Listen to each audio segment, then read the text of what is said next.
Welcome to simply ஷென்வா. இன்றைக்கி வந்து நம்ம கோவக்காய் வறுவல் எப்படி செய்யலாங்கிறத பார்க்கலாங்க.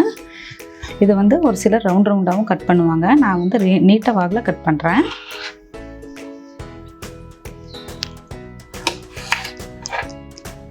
நல்லா சின்னதாக லேசாக கட் பண்ணிக்கலாம்.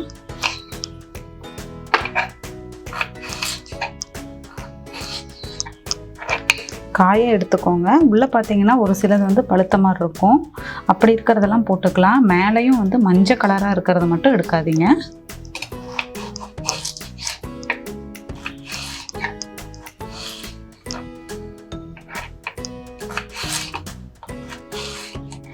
இந்த மாதிரி எல்லாத்தையும் நம்ம கட் பண்ணி வச்சுக்கலாம். ஃபஸ்ட்டு இப்போ எல்லாமே நம்ம கட் பண்ணி வச்சுங்க. பாருங்கள், இந்த அளவுக்கு லைட் ரெட்டிஷாக இருக்கிறதெல்லாம் நம்ம எடுத்துக்கலாம். ரொம்ப எல்லோவாக மேலே இருக்கும் பாருங்கள், அந்த மாதிரி இருக்கிறது மட்டும் நம்ம எடுக்க வேண்டாம். இப்போ வந்து நம்ம எப்படி செய்யலாங்கிறத பார்க்கலாம். அடுப்பில் ஒரு பேன் வச்சுருக்கேன். எண்ணெய் விட்டுக்கலாம்.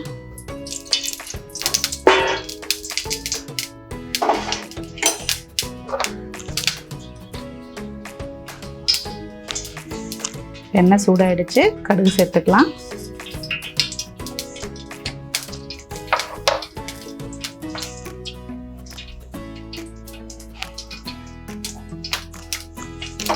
கருவேப்பிலை,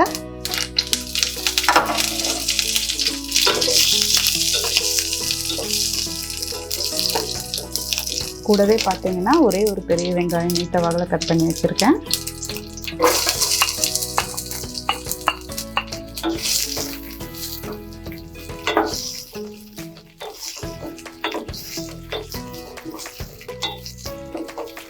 வெங்காயம் கொஞ்சம் வதங்கட்டும். இப்போ வந்து நம்ம கோவக்காவையும் இது கூட சேர்த்துக்கலாம்.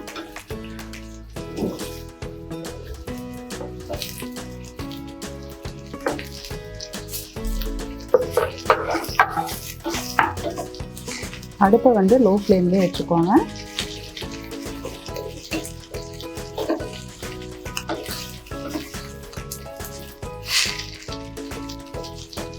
கொஞ்சம் வதங்கட்டும்.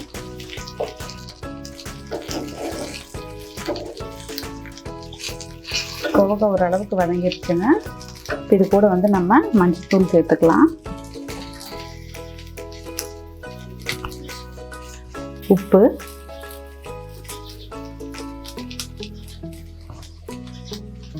மிளகாய்த்தூள் காரத்துக்கு ஏற்ற மாதிரி சேர்த்துக்கோங்க. நல்லா கலந்து விட்டுடலாம்.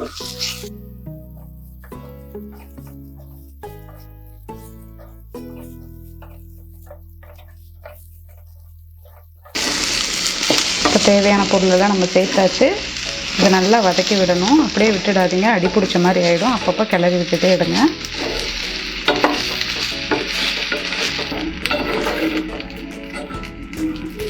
நல்லா வதங்கிடுச்சுங்க. இந்த அளவுக்கு இருந்தால் போதும். நான் வந்து ஒரு 2 ஸ்பூன் தேங்காய் துருவல் வந்து சேர்த்துக்கிறேன். உங்களுக்கு வேணும்னா நீங்கள் சேர்த்துக்கலாம்.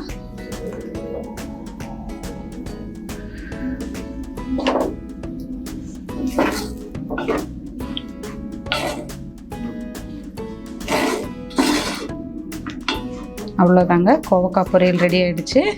இந்த மாதிரி நீங்களும் ட்ரை பண்ணி பார்த்துட்டு கமெண்ட் பண்ணுங்கள். சிம்பிளி ஷென்வா சேனலை சப்ஸ்கிரைப் பண்ணாதவங்க சப்ஸ்கிரைப் பண்ணுங்கள். கூடவே பெல் பட்டனையும் ப்ரெஸ் பண்ணுங்கள். தேங்க்யூ.